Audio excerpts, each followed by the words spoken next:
Moi, j'ai eu la chance depuis toute petite d'être vraiment dans le bain. Ma grand-mère avait des chiens, des chats, des poules. J'avais même une chèvre quand j'étais petite.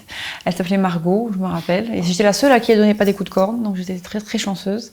C'était ma chèvre, j'avais 3-4 ans, je me rappelle.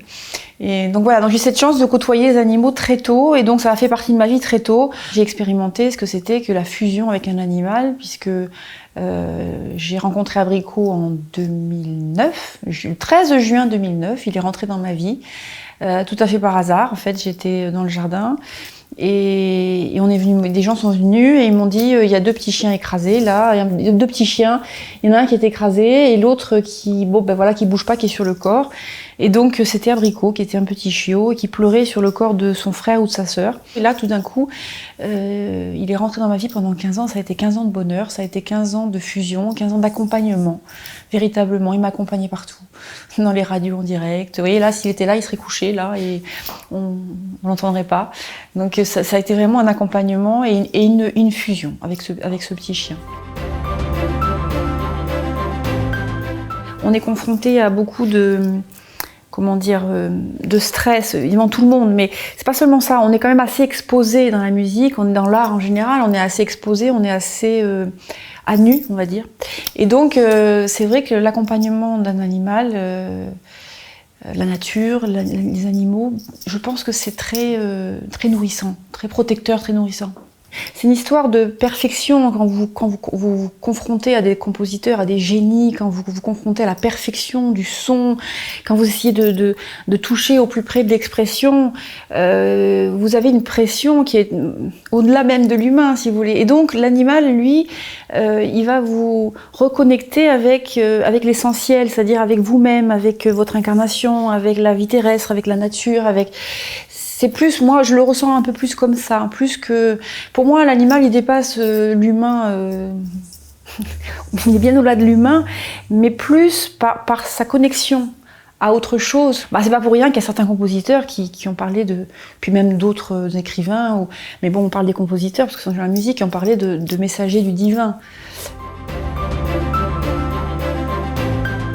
En fait quand on pense comme ça, basiquement quand on pense animaux, on va penser à la souris verte quand on est petit, on va penser aux œuvres. Alors moi qui suis musicienne, évidemment, aux grandes œuvres phares, Carnaval des animaux de Saint-Saëns, Pierre et le loup. Mais qu'on soit créateur, c'est-à-dire compositeur, ou qu'on soit artiste, interprète, on se nourrit en permanence de ce qui nous entoure.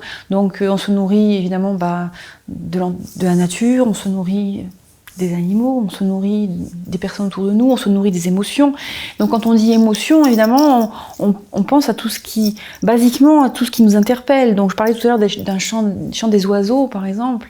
C'est pas pour rien que pratiquement tous les compositeurs se sont intéressés au chant des oiseaux. Pourquoi ? Parce que c'est beau et que l'artiste, il aime la beauté avant tout. Enfin, la beauté, les critères qu'on appelle la beauté, mais il est interpellé par ce qui l'entoure. Donc le chant des oiseaux, évidemment, ça c'est très très largement représenté, très tôt.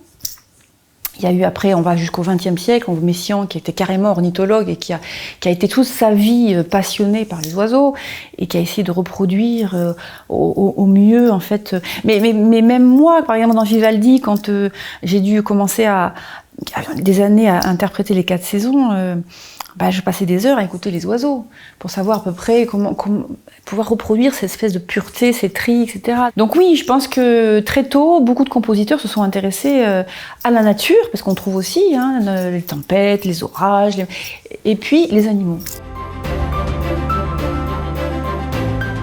Alors on les connaît pas toutes, parce qu'il y en a une quantité. Mais alors à ce moment, c'est extraordinaire. Le festin de l'araignée, par exemple, de Roussel, quand on regarde, il y en a énormément. Alors évidemment, les œuvres phares, c'est le Carnaval des animaux de Saint-Saëns, où il y a tous les animaux qui sont présentés, de l'éléphant au lion, au fossile, au poisson.